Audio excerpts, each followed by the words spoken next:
Most of you already know, but just in case you didn't, this is Mega's 15-year anniversary for making Halo action figures and playsets. And that got me to thinking, what if they decided to do a 15 character pack like they did for the 20-year anniversary of Halo? What characters would you put in that set? Hello everyone, my name is D. Watson Jr. and This is the Janus key. It offers the real-time location of every piece of Forerunner technology in the galaxy. Every piece. We did not create so much without a means to catalog it all.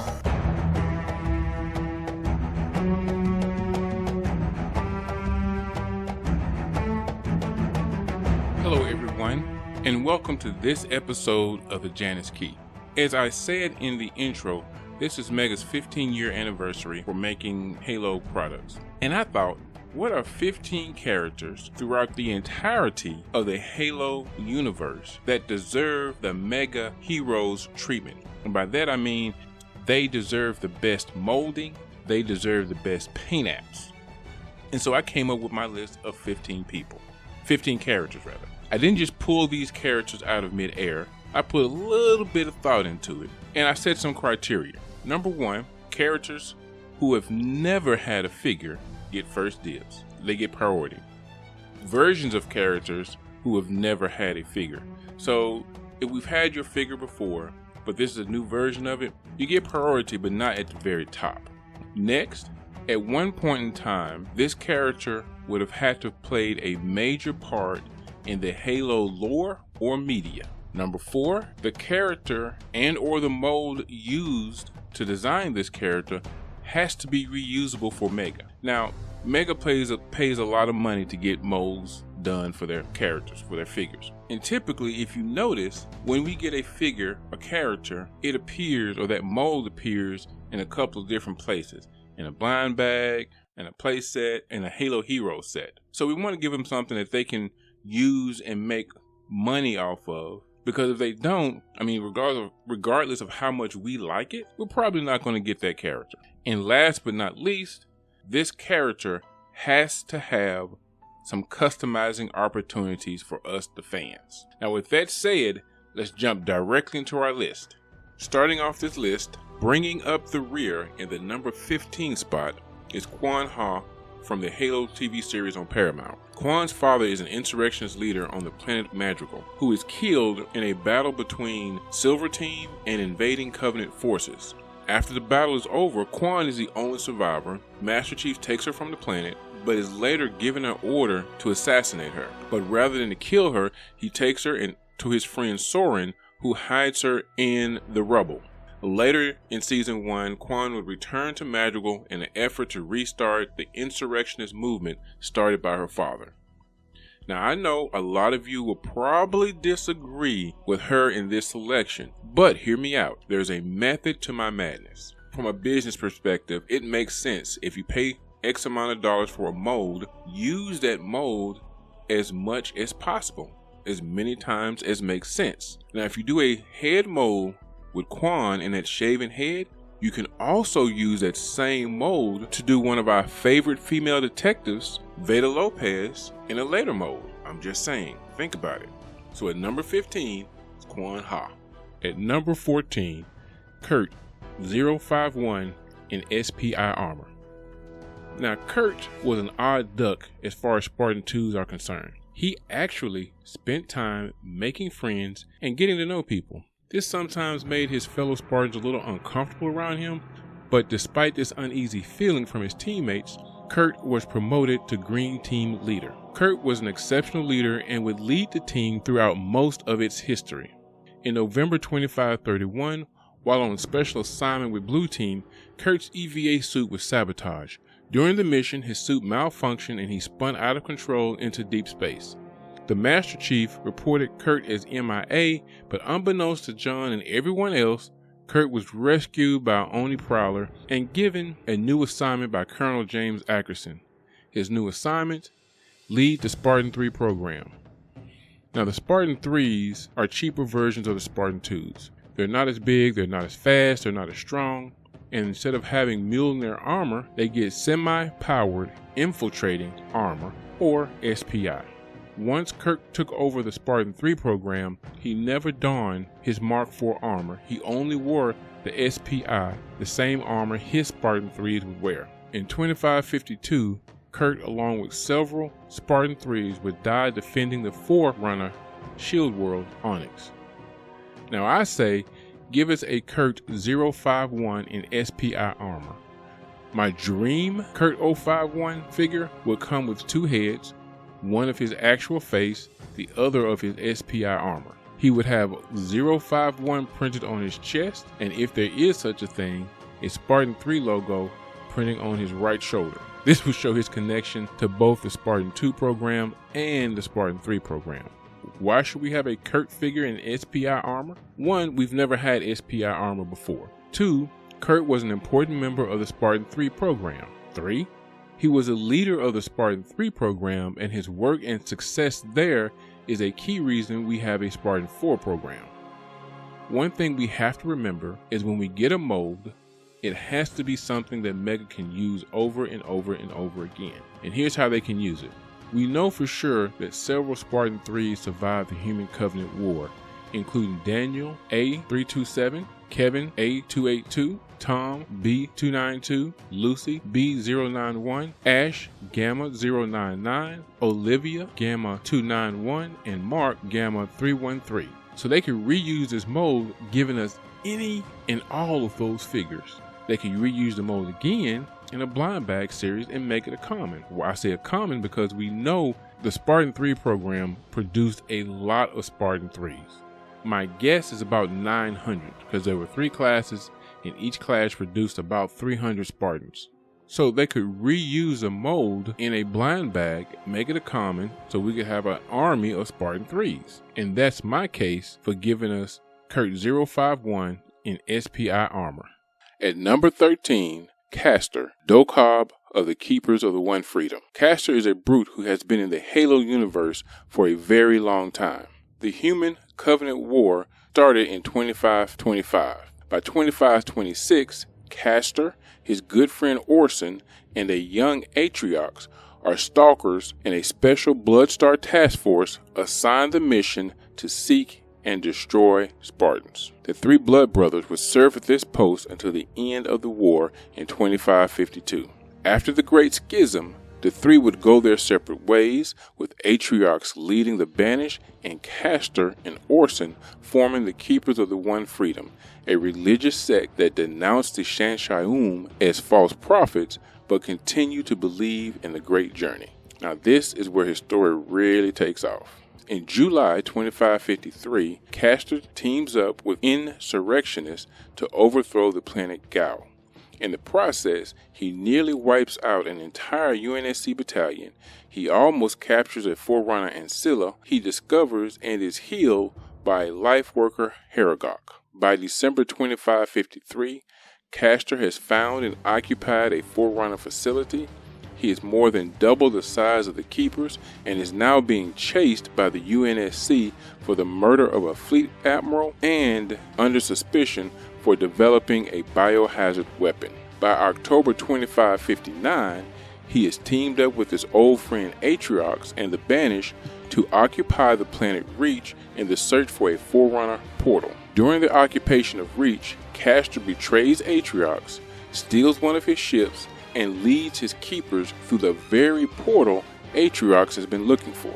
And believe it or not, once on the Ark, Castor teams up with a Shanshaium prelate to fight the Banished and to initiate the Halo Array to start the Great Journey. As you can see, Castor has a long, rich history within the Halo universe. His story encompasses 5 Halo novels and 1 game. Now, in my opinion, anyone whose story is that vast deserves an action figure, and anyone who betrays Atriox and lives to tell the story definitely deserves a figure. But the question is, how do you make a figure financially attractive? Well, that's an easy one. Castor would be a cheap figure to make. You only need to make a new head mold. Now, I would give Castor a unique head mold that shows an older brute that is still strong, and very wise. This might take time and money, but we cannot half-step on Castor. I would describe the Keepers as organized, disciplined, religious scavengers. Their armor and weapons are whatever they can acquire via scavenging, trade, or purchase. This means you could take almost any brute chieftain armor, paint it blue and gold, the colors of the Keepers, and bam, there you have it. Castor is such an important character, he could appear in several sets. Of course, he's going to be in this 15 character pack, but you could also include him in a Halo Heroes set. You could do a set entitled The Second Battle of the Ark, in which he would appear in, and then you could give him a gravity hammer, make him active camo, and put him in a blind bag. Those are the 4 ways I would use Castor, but what sets would you include him in? At number 12, Timbeek Pret of the Sanshaum. When you look at the Sanshaum, with their frail bodies and their hovering chairs, it is hard to believe they fought the Sangheili to a draw, but it's true. The Sanshaum, although not known for being warriors, have always been a formidable force on the battlefield. During the Human Covenant War, the Prophets used Forerunner technology to bioenhance Sanshaum who had specific genetic traits. These bioenhanced warriors were known as prelates. Prelates are a small, secret group of elite Sanshaum soldiers who serve as bodyguards and assassins for the High Council. When the Jerohani were conscripted into the Covenant, they were given older ships which had been stripped of most of their weaponry. Some ships were assigned a prelate as a military advisor to help train them in Covenant tactics and to show them how to best use their ships. When the elites failed to secure the first Halo ring, the roles of the prelates changed. Instead of advising the Jerohani on tactics to fight humans, they were now advising and training the Jerohani to fight Sangheili. The Great Schism was a civil war between the brutes and the elites, orchestrated by the prophets to remove the elites from their place of power within the Covenant. During the battle for High Charity, the flood appears, overwhelms the city, and consumes the wife and newborn child of the prelate commander Timbeek. Distraught over the death of his family, Tim swears vengeance on the elites and makes plans with the Minister of Preparation to fire a Halo ring over the Sangheili homeworld. This may be the first time some of you have heard of a Sanshaum prelate, and it's understandable. Currently, there are only 2 named prelates in Halo lore, Timbeek and Das Vazhab. Das Vazhab led the Covenant forces on the Ark that fought alongside Castor against the Banished. Although they are new to Halo lore, based on what I read in Halo Divine Wind, prelates will be a big part of the Halo universe for the foreseeable future, which will give Mega the opportunity to make this work. Making a Sanshaum prelate requires molding an entirely new figure. I'm guessing profitability from such an endeavor will occur over time with multiple releases. But don't worry, Mega, I got a plan. First, prelates are a Covenant warrior, and it stands to reason that they will have active camo ability. So include an active camo version as an ultra rare in a blind bag set. Second, release another prelate figure as a prelate warrior as a rare in another blind bag set. Prelates should only be released as rares because they are not very common within the Halo universe. Third, you can release Das Vazhab as a Halo Heroes figure. You can release Timbeek in this 15-year anniversary set, and again in a different color scheme as a Halo Heroes. And then lastly, you can re-release both of these figures as part of various sets over the years. And that's my plan of getting Covenant prelates into the Mega family. At number 11, Hayabusa. During the development of Halo 3, Bungie entered into an agreement with Team Ninja, which allowed Team Ninja to use Nicole 458, a Spartan 2 in Mark IV armor, in their game Dead or Alive. In return, Bungie developed a Hayabusa armor for Halo 3. The name Hayabusa is a nod to Rei Hayabusa, the main character in Team Ninja's game Ninja Gaiden. For the Hayabusa armor to return to Halo, 343 and Team Ninja would have to enter into another agreement. And who knows if this will ever happen, but it sure would be cool to get a new articulation version of the Hayabusa armor. The production cost of this figure would be moderately expensive because Mega would have to create new molds for almost every part of the armor. But that's okay, Mega. I guarantee you it will sell. Now, if it were up to me, I would release a blue version of the Hayabusa as a nod to the original blue Hayabusa, which was the first version that we received in Blind Bag Series 1. Second, go back to the old gummy figures and release a smoke version of the Hayabusa, because smoke was a tool used by the ancient samurai warriors to conceal their movement. Next, I will release a stealth or all black version. My next version of the Hayabusa I would release would be in the Halo Heroes pack, but it would be decked out with all kind of ceremonial paint jobs and paint applications on the figure. For my 15 character pack, which this figure is for, I would release an Arctic version. Mega could release a tan version that we never got, a green version which we never got, and let's see. Okay. They could give us a pink version again. I'll live with that. But all I'm saying is, Mega, if you're listening, if you build him, we'll buy it. At number 10 is Colonel James Akerson. Colonel Akerson was a UNSC Army officer employed by the Office of Naval Intelligence. He worked on ONI's Special Weapons Development Program during the Human Covenant War. His projects often competed with Dr. Halsey's Spartan II program for funding. As a result, Akerson and Halsey developed a bitter rivalry. At one point, Akerson tried to have Spartan 117 killed during a training exercise arranged to demonstrate the Spartans' battlefield capabilities. Later in the war, Colonel Akerson would get approval to start the Spartan 3 program, but in typical Akerson form, he arranged for Kurt 051 to go missing during a mission with Blue Team, then reassigned him to be commandant of the Spartan 3s. Now, some of you may be asking, why would a butthole like Akerson deserve a figure? One, although there's not a lot of content on Colonel Akerson, he played an important role in Halo lore. As a member of the Special Weapons Development Program, he was key in developing the Battle Exosuit series, aka Mark I Green Machine. 2, he kick-started the Spartan 3 program. 3, he died a hero leading Covenant forces on a wild goose chase, giving forces on Earth time to regroup and defend the Sol system. 4, he would be the first figure to represent the UNSC Army. And 5, although most of us aren't a big fan of the TV show, he is currently playing a major role in Season 2, so, he deserves a figure. There are not a lot of ways to use a Colonel Akerson figure, but the mold is already done. If you want a TV version, just take one of the Beatles, recolor the suit, put on a new head, there you go. Now, I prefer an Akerson in a military uniform. Either way, the mold already exists. Just change the color of Lord Hood's uniform, pop and swap the head, and voila, Colonel James Akerson.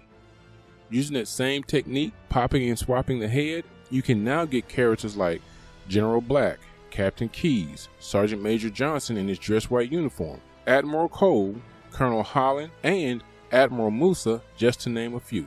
So like him or hate him, I'm sticking by my guns at number 10, Colonel James Akerson. At number 9, Cadet Thomas Lasky. Thomas J. Lasky comes from a military family.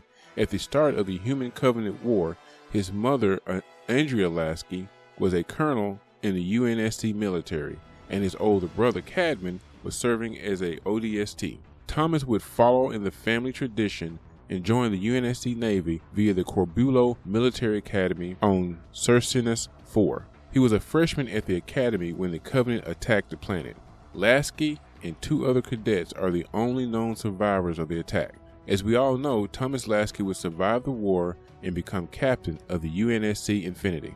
I know this would be the 3rd Thomas Lasky figure, but there is a method to my madness. In my ideal Mega world, Mega would release 3 sets from the Forward Unto Dawn miniseries. I'll discuss those in a later episode.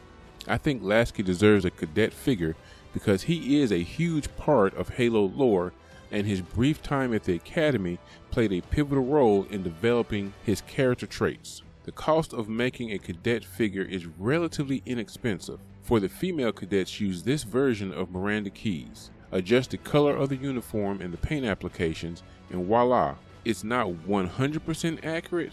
The boots and waist will be wrong, but it is a cost-effective way to make a female cadet. For the male cadets, Mega would have to make a new torso mold to match the female cadets. But once you have created these new body molds, you have infinite character possibilities simply by pop and swapping the heads and hands. Now the question is, how should Mega distribute these new figures? First, you put Cadet Lasi in the 15-year Mega Halo character pack.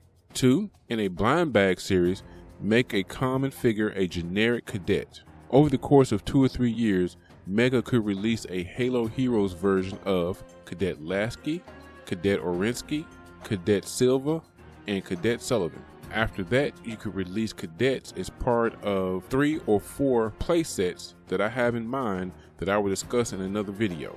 As I said earlier, making cadet figures for the Mega Halo universe is fairly inexpensive, and you could reuse the mold in a number of character situations, but it all starts with a Cadet Thomas Lasi. On November 2nd, 2552, during the Battle of Installation 05, the High Prophet of Regret was assassinated by Spartan 117, the Master Chief. In response, the Hierarchs ousted the Sangheili and made the Jerohani their new honor guard. Although the position of brute honor guards was short-lived and the production cost of such a figure might be high, this is another figure that Mega, if you make it, we will buy it. We the fans have been asking for this figure for a very long time, and the 15-year anniversary of Mega making Halo products is an excellent time to make this wish come true. But how do you make this wish come true? First, give us a version for this 15th anniversary pack. Second, we can get an active camo version as a rare in a blind bag set. 3, give us a Brute Honor Guard pack with 1 Brute Honor Guard captain and 5 regular Brute Honor Guards. Give us a Honor Guard version of the Brute Chopper. And 5, I know this may not be in Halo lore, but can you imagine it? A Halo Heroes package with all the glorious paint application he deserves for his station. Mega, please, please, please, please give us a Brute Honor Guard Chieftain. Give him the biggest helmet you can fit on his head, the traditional Honor Guard staff, a red and black gravity hammer, and a black and gold spiker. And the mic has been dropped. June A266, the Man in Black. June was an orphan on New Harmony when he was conscripted into the Spartan 3 program as part of Alpha Company.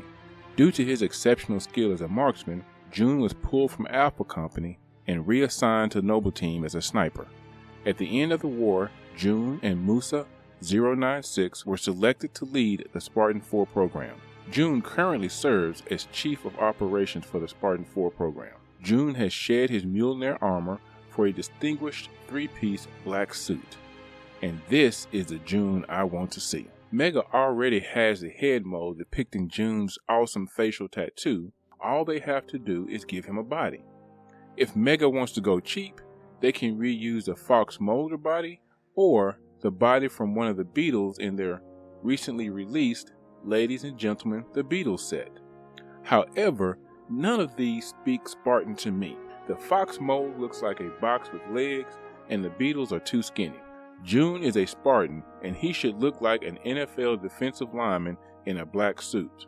If it's up to me, I would release June in this 15-year anniversary pack and again in some yet to be determined set. June is not a character you can use in a lot of places, but giving us this mold would be awesome fan service. At number 6, Musa 096. Rear Admiral Musa Ghanem, aka Spartan 096, was a Spartan 2 candidate who was medically discharged due to the crippling effects of the biological augmentations he received as part of the program. Musa continued to serve the UNSC during the Human Covenant War as an advisor to the Office of Naval Intelligence.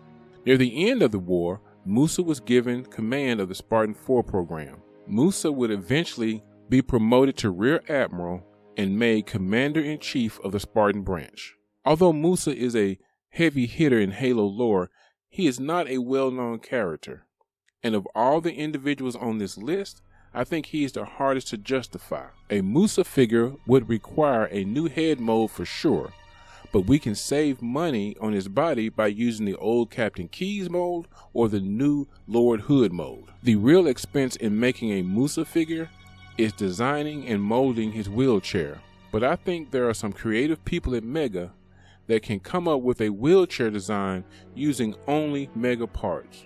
But who says it has to be a wheelchair? With all this new Covenant technology, can't we make it a hovering chair? You know, kind of like that bald-headed mutant guy? Just saying. Something to think about. At number 5, Admiral Margaret Perowsky. Admiral Perowsky has been described as shrewd, calculating, intelligent, and ruthless. Junior officers in Oni lovingly call her organized crime in uniform. Early in her career, she took over the Department of Colonial Security and grew it from a small, weak, loose collection of spies to the powerful Office of Naval Intelligence we know it as today. Margaret was the officer in charge of Oni throughout the Human Covenant War. From this position of power, she authorized, oversaw, or was a major contributor to some of the biggest events in Halo lore, including the Spartan 2 program, the Spartan 3 program, Operation Red Flag, the research station on Onyx, and the creation of the UNSC Infinity. Under her leadership, Oni became the single most powerful organization that has ever existed. I'm not sure I would say the Covenant feared Oni, but they definitely had respect for what they could do. Perowsky has never been in any Halo games, but she has appeared in or was mentioned in at least 16 Halo novels and 14 other types of media. Yeah, she is important enough and deserves a figure. A Perowsky figure can be fairly inexpensive to make by using either one of the Miranda Keyes body molds and creating a new head mold.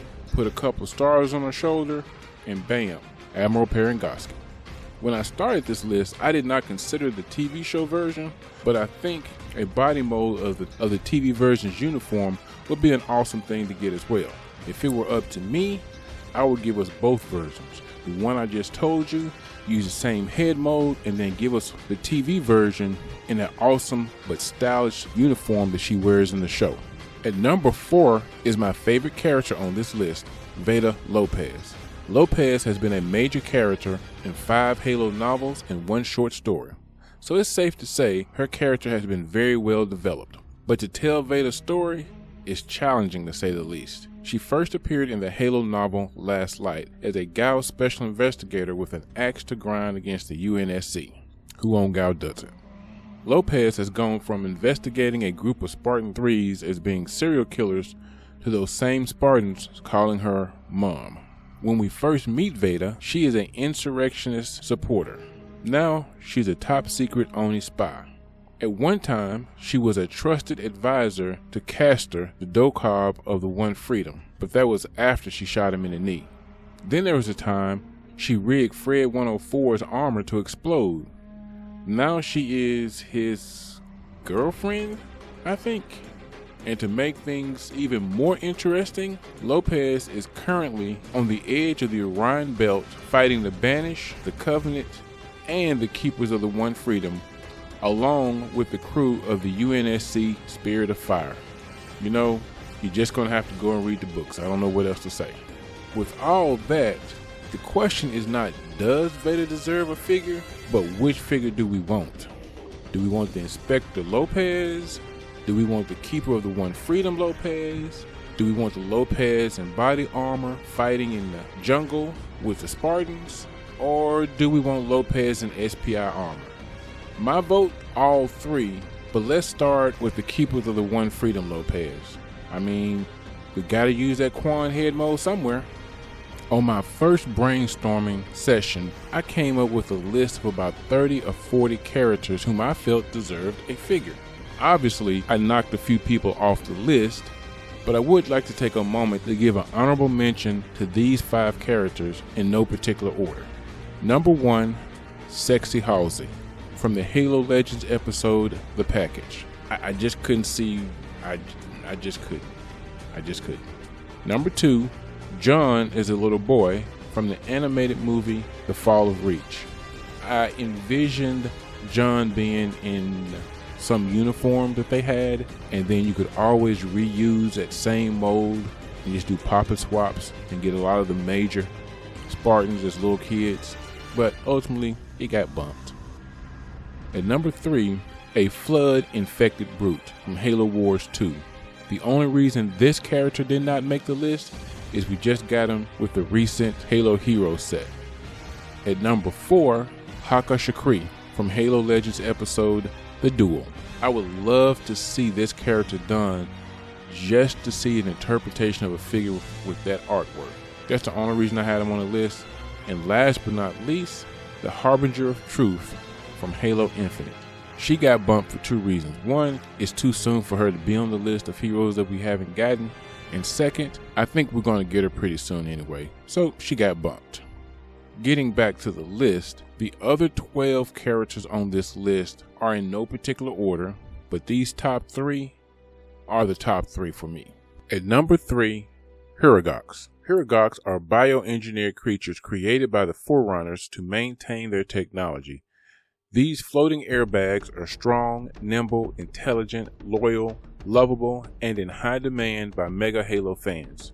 Herogox first appear in the 2001 Halo novel, The Fall of Reach. Since that time, they have become a major part of Halo lore and have appeared in over 35 forms of Halo media, and I find it hard to believe, but we still do not have a Herogox. You might think making a Herogox figure would be expensive, and it might be, but I think Mega has all the parts they need to make one. All they need to do is go digging through their Pokemon parts bin. Hint, hint, hint. Mega could give us fan favorite characters such as Lighter Than Some, Prone to Drift, Sometimes Sinks, and of course Virgil. Wait a minute, does anybody know Virgil's real name? If so, put it in the comments below. Mega could release a generic Herogox as a common in the Blind Bag series, and later release a green Lifeworker Herogox as an ultra rare in a later Blind Bag series. And from here on out, every Forerunner set should get at least one Herogox. Listen Mega, we need Herogox. At number 2, the Librarian.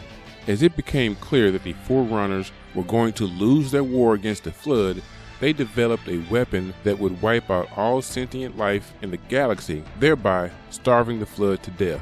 With the end near, the Librarian and her fellow Lifeworkers started collecting, cataloging, and storing samples of all life in the galaxy on the Halo rings. Ironically, the weapon that would wipe out all life in the galaxy would be responsible for repopulating it. Humanity held a special place in the Librarian's heart, and she planted special codes in the human DNA that would help them operate Forerunner technology and prepare them to take on the mantle of responsibility. Her husband, the Didact, was the supreme leader of the Forerunner military and hated humanity. He accused the humans of waging a 50-year war of conquest against the Forerunners, a war in which all of their children died, and bringing the Flood to their doorstep. The Librarian fought to save humanity and to put them in a place of stewardship over the galaxy, while her husband wanted nothing more than to end our existence. It goes without saying, this was a major source of conflict in their marriage. Eventually, the Librarian would win and save humanity. And for saving humanity from her husband's mad schemes on more than one occasion, she deserves a figure. I would first release her as part of this 15-year anniversary pack, and then I would give her a different paint scheme and release her as part of a Halo Heroes set. Next, I would model Brickman 117's Forerunner Lab set and include the Librarian, 2 Sentinels, and several Flood forms. And last but not least, you could include her in a Forerunner 3-pack featuring her, the Didact, and the Isodidact. And yes, I'm being a little messy with that last set, but you gotta admit it's a good idea. And in the number 1 spot, the man, the myth, the mentor, Senior Chief Petty Officer Franklin Mendez. There can be no disputing that a large amount of the popularity of Halo is centered around the Master Chief. But the question must be asked, who made him what he is? And I'm speaking from an in-universe perspective. In my humble opinion, there's a trifecta of power that made John the hero we all know and love.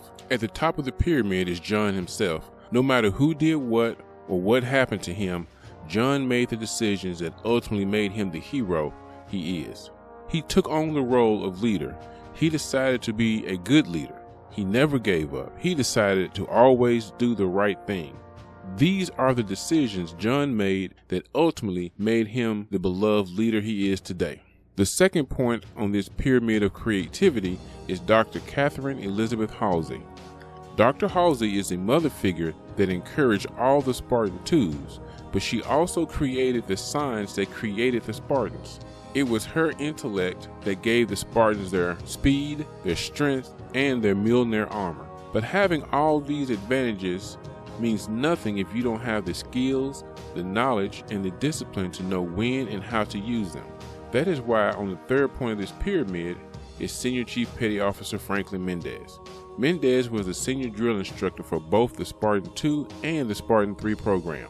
As a senior drill instructor, it was Mendez's responsibility to ensure that the Spartans had all the skills and knowledge they needed to survive and dominate on the battlefield.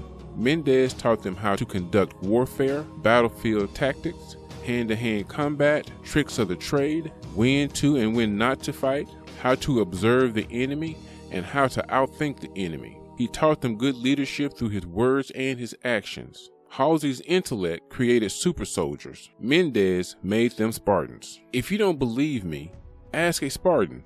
In every Halo novel involving a Spartan, at some point in the book, a Spartan will reference the training of Chief Mendez. Chief Mendez once said this. Chief Mendez taught us this. Chief Mendez this, Chief Mendez that. The Spartans talk more about Mendez than they do Halsey, and anyone that important to them deserves a figure from Mega. More than one, actually. We need a Mendez in a battle dress uniform. We need Mendez in a dress white uniform. We need him a drill instructor uniform. And we need Mendez in a suit and tie to represent his time as chief administrator of the Trevelyan Research Station. And while you're at it, give him a Sweet William cigar. At this point, assuming Mega gives us my wish list, the only thing they need is a Mendez head mold, and he deserves a unique head mold. All the body molds previously existed or have been made on the recommendations of this video, but if we can only get one Chief Mendez, it needs to be a senior drill instructor Mendez, simply because that is the role he is mostly known for. And ladies and gentlemen, that is my list of who should be in a Mega Halo 15-year anniversary pack. Put your list in the comments below, and while you're down there, please like this video and subscribe to the channel for more content like this. Till next time, Spartans, attention, dismissed.